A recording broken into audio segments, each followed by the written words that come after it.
మంచి గోధుమ పంట కన్నా, జుంటె తేనె ధార కన్నా, మంచి గోధుమ పంట కన్నా ప్రేమ మధురము, నీ ప్రేమ మధురము, ప్రేమ మధురము, నీ ప్రేమ మధురము.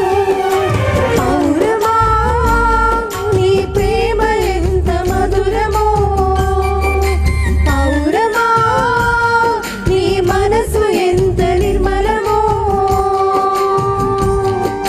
కొండల్లోన లోయల్లోన నిన్నే వెతికాను, ఊరు వాడ వీధుల్లోన నిన్నే అడిగాను.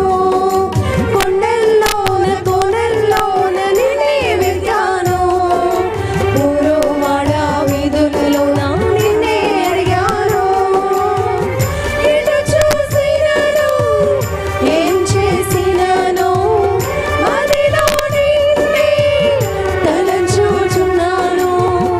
ఎటు చూసినాను ఏం చేసినాను, మదిలో నిన్నే తలంచుచున్నాను. ఒకసారి కనిపించి నీ దారి చూపించి నీ స్వరము వినిపించవా, ఒకసారి కనిపించి నీ దారి చూపించి నీ స్వరము వినిపించవా. పౌరమా నీ ప్రేమ ఎంత మధురమో, పౌరమా నీ మనసు ఎంత నిర్మలమో.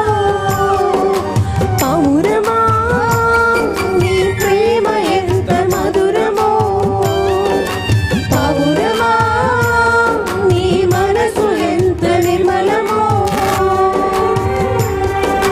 దొడవనుడు రత్నవనుడు నా ప్రాణ ప్రియుడు, 10,000 మంది పురుషులలో నా పోచదైన వాడు. దొడవనుడు రత్నవనుడు నా ప్రాణ ప్రియుడు, 10,000 మంది పురుషులలో నా పోచదైన వాడు. నా వాడు నా ప్రియుడు, మదిలో నిన్నే తలంచుచున్నాను. నా వాడు నా ప్రియుడు, మదిలో నిన్నే తలంచుచున్నాను. ఒకసారి కనిపించి నీ దారి చూపించి నీ స్వరము వినిపించవా, ఒకసారి కనిపించి నీ దారి చూపించి నీ స్వరము వినిపించవా. పౌరమా నీ ప్రేమ ఎంత మధురమో, పౌరమా నీ మనసు ఎంత నిర్మలమో. పౌరమా నీ ప్రేమ ఎంత మధురమో, పౌరమా నీ మనసు ఎంత నిర్మలమో. జుంటి తేనె ధార కన్నా, మంచి గోధుమ పంట కన్నా, జుంటి తేనె ధార కన్నా, మంచి గోధుమ పంట కన్నా ప్రేమ మధురము, నీ ప్రేమ మధురము, ప్రేమ మధురము, నీ ప్రేమ మధురము. పౌరమా నీ ప్రేమ ఎంత మధురమో, పౌరమా నీ మనసు ఎంత నిర్మలమో. యేసయ్యా నీ ప్రేమ ఎంత మధురమో, యేసయ్యా నీ మనసు ఎంత నిర్మలమో. యేసయ్యా నీ ప్రేమ ఎంత మధురమో, యేసయ్యా నీ మనసు ఎంత నిర్మలమో. నిన్ను నువ్వు పరీక్షించుకోవాలి. ఏ విషయంలో నీలోనికి గర్వం వచ్చింది? వంట బాగా చేస్తాననే గర్వం ఉందా? నాకులాగా ఎవ్వరు చేయలేరనే గర్వం ఉందా? నాకులాగా చీరకట్టు ఎవ్వరు కట్టలేరనే గర్వం ఉందా? నాకులాగా పెళ్ళి ఎవ్వరూ చేయలేరనే గర్వం ఉందా? నాకులాగా అందమైన కూతుర్ని కనే శక్తి ఎవ్వరికి లేదనే గర్వం ఉందా? నేను కాబట్టి ఇంత అందమైన తెల్లటి పిల్లల్ని కనీసానని గర్వం ఉందా? నాకు కాబట్టి ఇలాంటి భర్త దొరికాడనే గర్వం ఉందా? నాకు కాబట్టి ఇలాంటి అమ్మాయి దొరికిందనే గర్వం ఉందా? నాకు కాబట్టి ఇంత మంచి కంపెనీలో ఉద్యోగం వచ్చిందనే గర్వం ఉందా? నాకు కాబట్టి ఇలాంటి అల్లుడు దొరికారనే గర్వం ఉందా? నాకు కాబట్టి ఇలాంటి అత్తమామలు దొరికారనే గర్వం ఉందా? ఏ విషయంలో గర్వపడుతున్నావు? మనం గర్వపడుతున్నాం దేన్ని బట్టి? దేన్ని బట్టో గర్వపడుతున్నాం. దాన్ని బయటికి తీసి ప్రభు పాదముల దగ్గర పెట్టి ఒప్పుకోవాలి. లేకపోతే నువ్వు దేన్ని బట్టి గర్విస్తున్నావో అది వికారమైనటువంటి రూపంగా మార్చబడే రోజు ముందుంది. బాగా మాట్లాడతామనే గర్వమా? బాగా పరిచయం చేస్తామనే గర్వమా? అందరికంటే నేనే ఫస్ట్ వెళ్తాననే గర్వమా? లేకపోతే అందరూ నన్నే పొగుడుతున్నారనే గర్వమా? నేనే సూపర్ అని నీకు నువ్వే ఫీల్ అయిపోయే గర్వమా? నేను అన్నీ చేయగలననే గర్వమా? నాకు జ్ఞానం ఉంది అనే గర్వమా? ఎవరు మాట్లాడలేనంత జ్ఞానముగా నేను మాట్లాడతాననే గర్వమా? ఏ గొడవైనా సరే నా దగ్గర తీసుకొస్తే చాలు సాల్వ్ చేసి పడేస్తాననే గర్వమా? కుటుంబాన్ని కట్టేస్తాననే గర్వమా? కుటుంబాన్ని విడదీయగలననే గర్వమా? 1,00,000 మందికి భోజనాలు పెట్టగలిగిన సత్తా నా దగ్గర ఉందనే గర్వమా? పెద్ద కాస్ట్లీ కారు కొనగలిగిన డబ్బు నా దగ్గర ఉందనే గర్వమా? ఎవరికి ఏమీ లేదు నాకు అన్నీ ఉన్నాయనే గర్వమా? ఒక మంచి ఇల్లు మేము తొందరలో కట్టుకోబోతున్నామనే గర్వమా? ఏ గర్వముతో నువ్వు బాధపడుతున్నావు? ఏ గర్వముతో నిన్ను నువ్వు నాశనం చేసుకుంటున్నావు?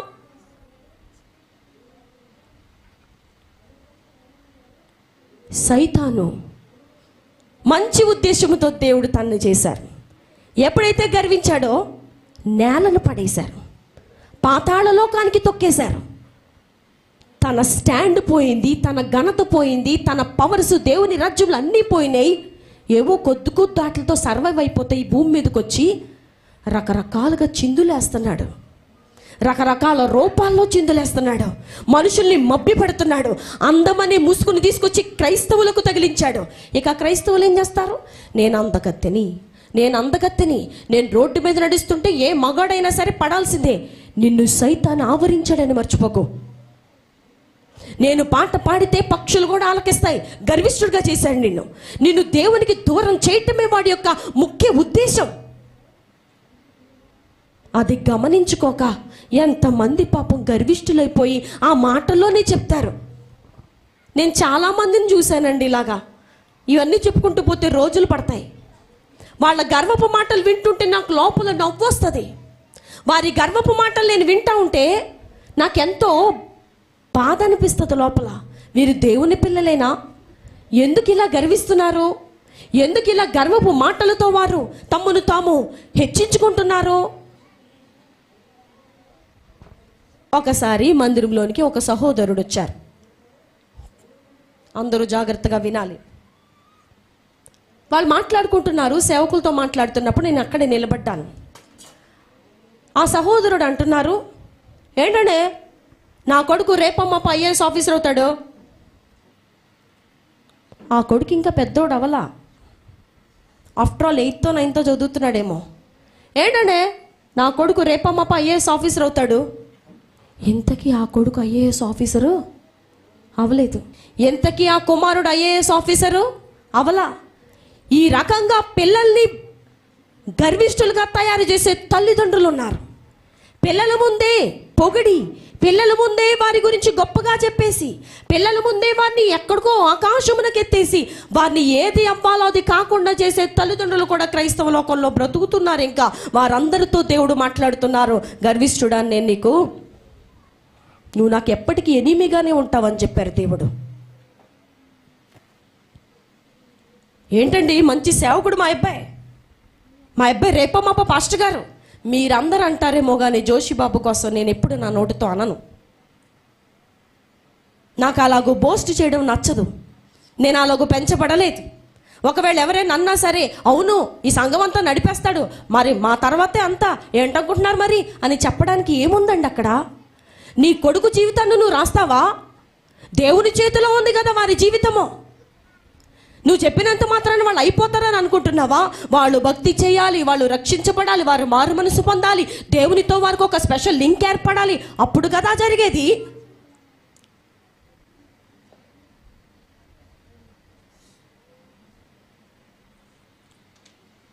సులువుగా మనుషులని గర్విష్ఠుల్ని చేసేటువంటి ఆయుధాలు సైతాను ప్రతి ఒక్కరికి పంచిపెట్టాడు ఈ రోజున. మా అమ్మాయి అండి, ఆ అమ్మాయి మా అమ్మాయి, ఎంత బాగుంటుందో కదండి మా అమ్మాయి, ఎంత అందగత్తేనండి మా అమ్మాయి, అసలు మేము చూపించాం మా అమ్మాయిని మీకు. అయ్యో బాబోయ్, నువ్వు సైతానికి సొంత చెల్లెలు అన్నమాట. నువ్వు సైతానికి సొంత అక్కమన్నమాట. వాడు కూడా ఇలాగే మాట్లాడాడు. ఏమనో తెలుసా? నేను కాబట్టి. అసలు నన్ను చూసారా? నువ్వు కూడా అదే మాదిరిగా మాట్లాడుతున్నావు. ఏది కలిగి ఉన్నా, ఎంత అందమైన వారిని దేవుడిచ్చినా, ఎంత డబ్బు కలిగిన కుటుంబంలో నువ్వు వెళ్ళి రొట్టె విరిగి నేతిలో పడినట్టుగా నీ బ్రతుకు మార్చబడినా, నీ నోట గర్వపు మాట రాని రోజునే నువ్వు క్రైస్తవ బిడ్డవి, యేసు ప్రభువారి బిడ్డవని చెప్పుకోవడానికి నీకు గట్స్ ఉన్నాయి, ధైర్యం ఉంది, అర్హత ఉంది. ఏమీ లేని దానికి నాకు అంత వచ్చు, నాకెంత వచ్చు, నేను అది చేస్తా, ఇది చేస్తా, నేను కాబట్టి అట్లా జరిగింది. అసలు ఆ మాటల దగ్గర నిలబడలేము.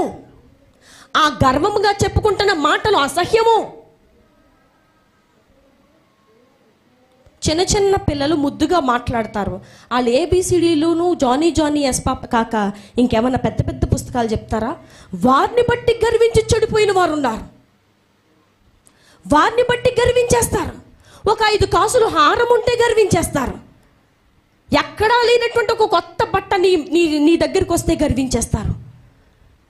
ఏమిటండి ఇన్ని రకాలుగా గర్వించి మనం భక్తి చేస్తున్నామని ఎలా చెప్పుకుంటామండి?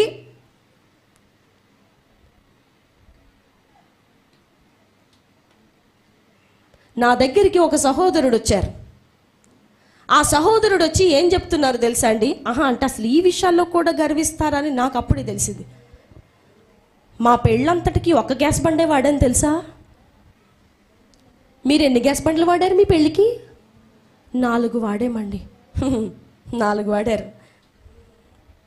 నన్ను చూస్తున్నారు అందరూ.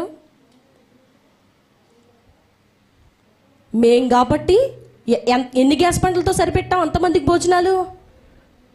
అయ్యో బాబోయ్, ఒక గ్యాస్ బండ్ వాడితే గర్విష్ఠుడువా? 4 గ్యాస్ బండ్లు వాడితే నిజమే, మా అవివేకమే. ఇప్పుడు దాన్ని గొప్పగా చెప్పుకొని నువ్వు దేవునికి దూరం అయిపోతావేంటయ్యా బాబు?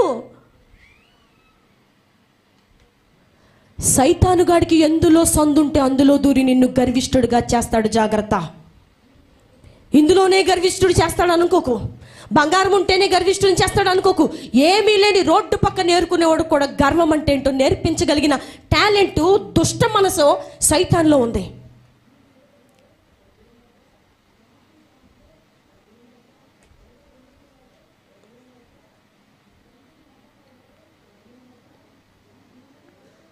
లూసిఫర్ అనే అపవాది పరలోకము నుండి త్రోయబడ్డానికి గల కారణము ఏంటండి?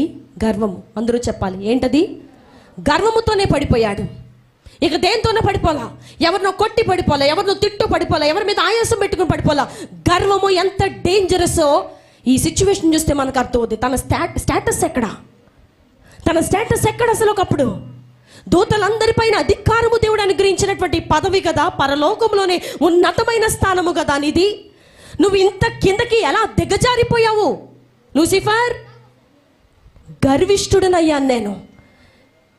మనలో కూడా గర్విష్ఠులైన వారు నేలకి తొక్కబడతారు. దేవుడు న్యాయవంతుడు. దీనులనైన పైకి లేవనెత్తుతారు. తగ్గించుకునే వారిని దేవుడు పైకి లేవనెత్తుతారు. గర్విష్ఠులను దేవుడు ఏం చేస్తారు? గడ్డి మేపిస్తారు.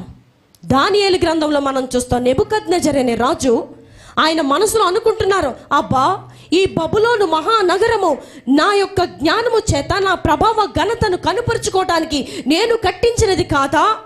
నిజంగా బబులోను మహానగరం అంత సూపర్గా అంత టెక్నాలజీతో ఉండేదట. ఆ టెక్నాలజీ చూస్తే ఈ రోజుకి కూడా మన సైంటిస్టులకి మతిపోతుంది. అంత టెక్నాలజీతో బబులోను నగరము కట్టబడింది ఆ రోజుల్లోనే. ఆయన గర్వించడానికి రీజన్ ఉంది, కారణం ఉంది, గర్వించవచ్చు. కానీ గర్వించమని దేవుడు చెప్పారా? గర్వించమని దేవుడు చెప్పారా? ఈ బబులోను మహానగరము నేను కట్టించింది కాదా అని మనసులో అనుకున్నాడు. వెంటనే దేవుడు మాట్లాడుతున్నారు, నెబుకద్నెజరు నీ రాజ్యము నీ వద్ద నుండి వెళ్ళిపోద్ది.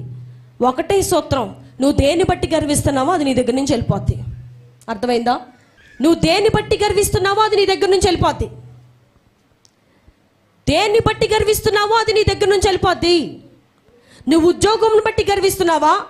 ఒక ఎక్స్టెంట్ వరకు దేవుడు చూస్తారు, అది నీ దగ్గర నుంచి తీసేస్తారు. ఎందుకంటే నెబుకద్నెజర్ అనే రాజు దేని బట్టి గర్వించాడు?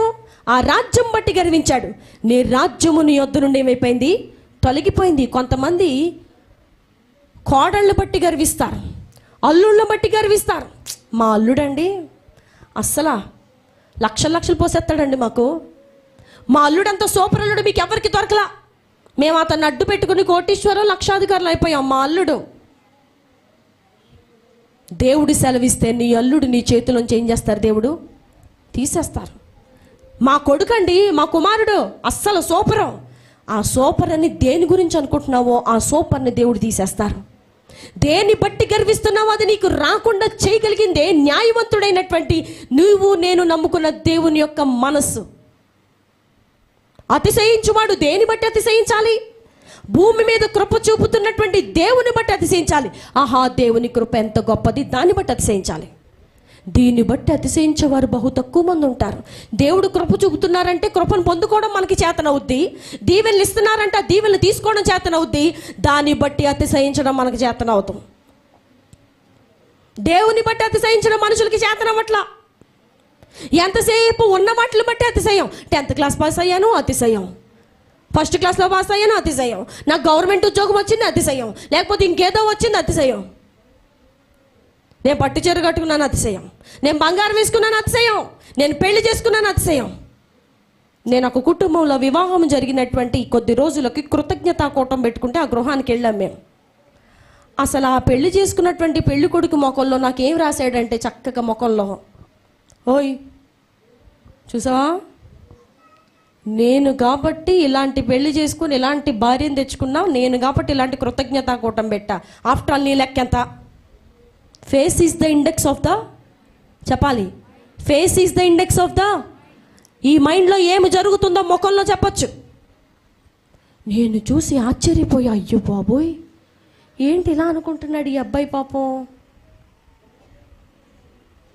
ఆ తర్వాత ఏం జరిగిందో అవన్నీ చెప్పనులేండి. చూడండి ప్రియమైన దేవుని బిడ్డలారా, గర్వము అనే 3 అక్షరాల ఆ పదము ఎంత నాశనమునకు దారితీస్తుందో ఈ రోజున క్రైస్తవుల్లో. ఏది అమ్మాలనుకుంటున్నారో అది అమ్మకుండా నేలను పడేసింది. కొంతమంది చాలా యారోగెంట్గా కనబడతా ఉంటారు. మందిరంలోనేంటి పక్క వారితోనేంటి అసలు మాట్లాడడానికి కూడా వాళ్ళు అసహ్యపడతారు, ఇష్టపడరు. చాలా యారోగెంట్ అన్నమాట. తలబిరుసుతనంగా ఉంటారు, హెడ్ వెయిట్గా ఉంటారు. అట్లాంటి వారు ఏమైపోయారో నేను చూశాను. నా చిన్న అనుభవంలో నేను బోల్డ్ మందిని చూశాను. ఎంత యారోగెంట్గా ఉండిన మనిషి ఒక రోజుకి ఏమైపోయాడో, ఎందుకు పనికి రాకుండా మనుషులకు చూడని అసఖ్యముగా మారిపోయిన వారిని బోల్డ్ మందిని చూసాం. ప్రియ దేవుని పిల్లలారా, ఎందుకు నీలోనికి నాలోనికి ఆ గర్వాన్ని రానివ్వాలి? ఏది ఉంటే మాత్రం అది మనకి శాశ్వతమా? మనం అవన్నీ పట్టుకుని పోతామా? అందం ఉంది, ఎన్ని రోజులు ఉంటుందండి అందము? మట్టిలోనికి వెళ్ళే ముందు రోజు అందాన్ని చూడండి. ఇలా స్కిన్ తీస్తే పీల్ అయిపోతుంది, బయటకు వచ్చేస్తుంది, కంపు కొడుతుంది, వాసన వస్తుంది. కనీసము స్నానము చేపించడానికి కూడా ఎవరు రారు. ఆ పెట్టెలో పండుకోబెట్టబడిన ఆ శరీరం ఒకప్పుడు యవన శరీరం కాదా? ఒక పురుషునికి వివాహము చేయబడిన శరీరము కాదా? వివాహములో ఎంతో సంతోషించి ఆ వేలు ముసుగులో ఎంతో అందరినీ అబ్బురపరిచిన ముఖము కాదంటారా? ఒక రోజు నా ముఖాన్ని చూడటానికి కూడా పిలవాల్సి వస్తుంది. రా, ఆఖరి చూపు చుద్దుకని రా. నేను రాను. అందమైన ముఖము ఎవరికి, ఎంతకాలమో, ఎప్పుడు? నీ జీవిత పర్యంతము నీ అందము నీకు అక్కడికి రాదు, మనకు అక్కడికి రాదు. దేవుని సేవకురాలు ఆమె కూడా యవన వయసులో ఎంతో చక్కగా ఉండినటువంటి మనిషే. ఈ రోజున ఆమె శరీరము చూద్దామంటే లేదు. మట్టి తవ్వితే కూడా మనకు కనపడదు, ఎముకలు తప్ప. శరీరము కేవలము నిష్ప్రయోజనమైనది, దీనికి ఎక్కువైన సౌందర్యం అవసరం లేదని దేవుని వాక్యం చెప్తుంది. కొంతమంది ఈ శరీరంలో తెగ అలంకరించుకుంటారు. అలోవెరా, టమాటా, పంచదార, ఉప్పు, కారం కూడా రాసేస్తారేమో కొద్ది రోజుల్లో. కారం మండుతుందని ఆగుతున్నారు. ఆ కారం రాసుకుంటే తెల్లగా వస్తున్నారని ఎవరైనా యాడ్ ఇస్తే ఇక రేపటి నుంచి కారం ప్యాకెట్లకు డిమాండ్ పెరిగిపోద్దండి. ఏ కారం రాస్తే తెల్లగా వస్తారు? 3 మ్యాంగోస్ కారం రాస్తే వస్తారు. ఇక ఆ ప్యాకెట్లు దొరకవు, అయిపోయినాయండి, పట్టుకెళ్ళిపోయారు. జుట్టు ఊడిపోతుందని ఎవరో ఆనియన్ రసం గురించి చెప్పారట. కొంతకాలం దాని డ్యాన్స్ వేశారు జనాలు, ఆ ఉయ్యాలుగారు. జుట్టు ఊడిపోతుందా అంటే ఉల్లిపాయ రసం పెట్టుకోండి అమ్మా, ఉల్లిపాయ వాడేయండి, జుట్టు పెరిగిపోద్ది. అది అయిపోయిన తర్వాత ఇప్పుడు కొత్తది ఇంకొకటి మొదలుపెట్టారు, రోజ్మేరీ. ఏంటది? రోజ్మేరీ. అది ఇక్కడ ఎక్కడ దొరకదు, ఫారిన్ కంట్రీస్లో దొరుకుద్ది.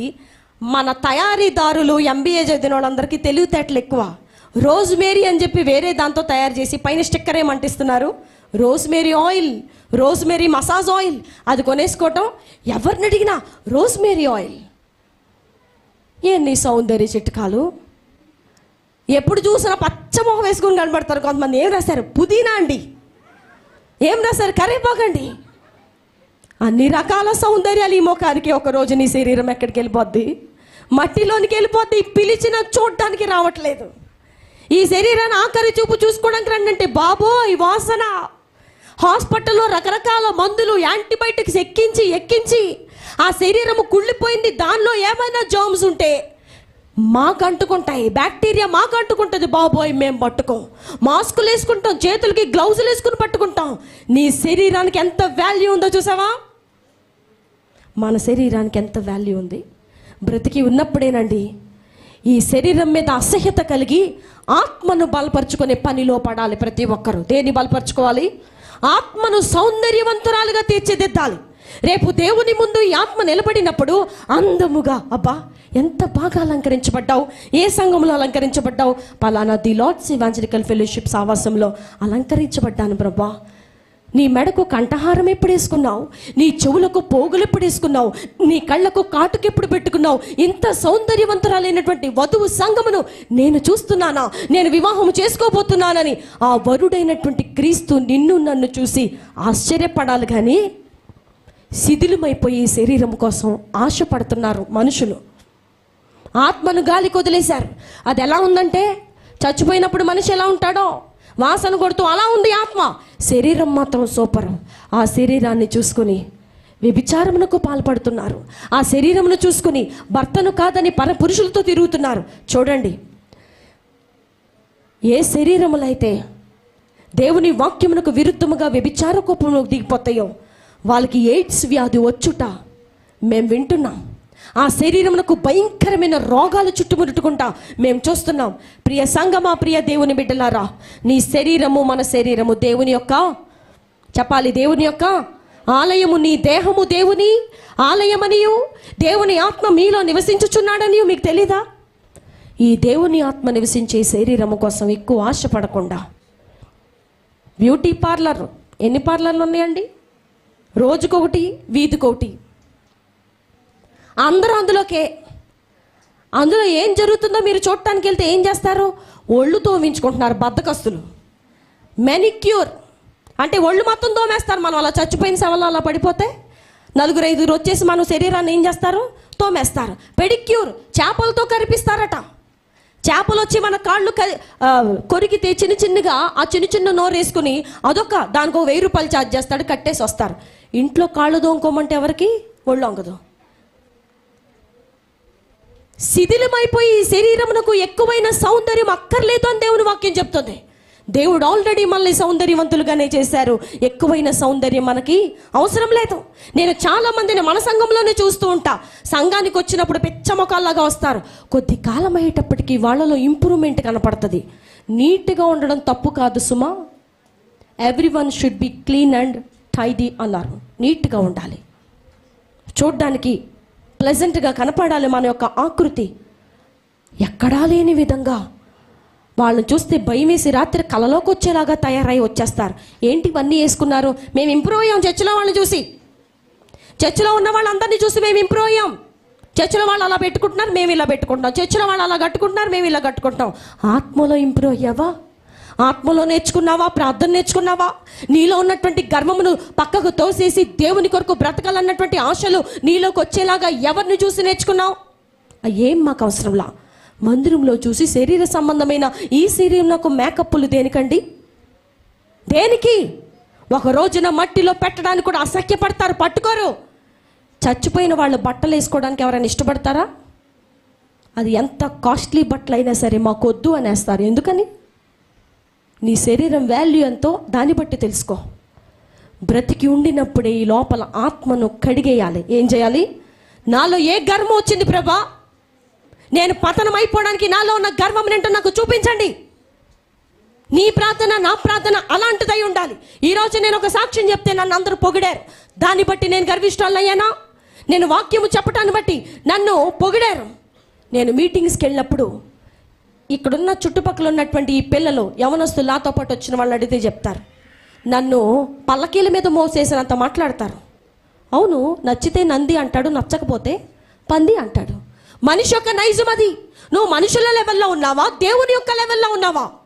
మనుషుల లెవెల్లో ఉండేవారు మనుషుల యొక్క మాటలకు పొగడ్తలకు పొంగిపోతారు. పొంగిపోవాల్సింది ఏముంది అందులో? నీకు నచ్చింది కాబట్టి నువ్వు బాగుందని చెప్తున్నావు, అదే నీకు నచ్చకపోతే ఏం చెప్పలేదు, ఈసారి ఈవిని పిలవకండి అంటారు. మనుషుల మాటల మీద మనం బేస్ అయ్యి పరిచర్యలోనికి రాలా. అలా మనుషుల మాటలను బేస్ అయ్యి కూర్చుంటే గర్విష్ఠాలు అయిపోయి దేనికి పనికి రాకుండా నాశనం అయిపోతావు. దేన్ని బట్టి గర్విస్తున్నాం? సాక్ష్యం చెప్పామని గర్వమా? అందరికీ భోజనాలు పెట్టామని గర్వమా? నీకు అందమైన కూతురు, కొడుకు, మనవడు, మనవరాలు, భార్య, భర్త ఉన్నారని గర్వమా? దేన్ని బట్టి గర్వించినా మనము దేవుని సన్నిధిలో దాన్ని ఏం చేయాలి? ఒప్పుకొని విడిచిపెట్టాలి. ప్రభువా, దీన్ని బట్టి నేను గర్వించాను. నా మనసులో గర్వం వచ్చింది. ఫస్ట్ టైం శాలరీ తీసుకుంటున్నప్పుడు గర్వించా, లేకపోతే ఈ కంపెనీలోంచి వేరే దేశం వెళ్ళి అక్కడ వర్క్ చేస్తున్నానని గర్వించా. మీరందరూ నా కాళ్ళ కింద చెప్పులా ఉన్నారు, నేను ఒక్క వ్యక్తినే పైన ఉన్నానని గర్వించా. నేను ఒక మంచి బండి కొనుక్కున్నానని గర్వించా. మా ఇంట్లో పెద్ద ఫ్రిడ్జ్ ఉందని గర్వించా. లేకపోతే నాకు మంచి పట్టు వస్త్రాలు, నేను ధరించుకున్న వస్త్రం ఖరీదే కొన్ని వేలు లక్షలని గర్వించా. దేని బట్టి గర్విస్తున్నావు? ఏదైనా సరే ఈ లోకంలో వదిలిపెట్టి వెళ్ళాల్సిందే. మనతో వచ్చేది ఏదీ లేదు. రాని దానికోసం ఎందుకు గర్వము? రాని దానికోసం ఎందుకు అతిశయము? నీతో వచ్చే దేవుని బట్టి నువ్వు అతిశయపడాలి. నీతో వచ్చే నీ ప్రార్థన జీవితాన్ని బట్టి నువ్వు అతిశయపడాలి. ఈ పరిశుద్ధ గ్రంథాన్ని బట్టి అతిశయపడాలి. ఎంత మంచి వాక్యాన్ని దేవుడు నాకు ఇచ్చారు, ఎంత గొప్ప దేవుణ్ణి నేను నమ్ముకున్నానని మనం అతిశయపడినప్పుడు అది దేవునికి ఇష్టమైనటువంటి క్రియ, దేవుడు చూసి మెచ్చేటువంటి హృదయము. దేవుడి కొద్ది మాటలను దీవించునుగాక. ఆమేన్.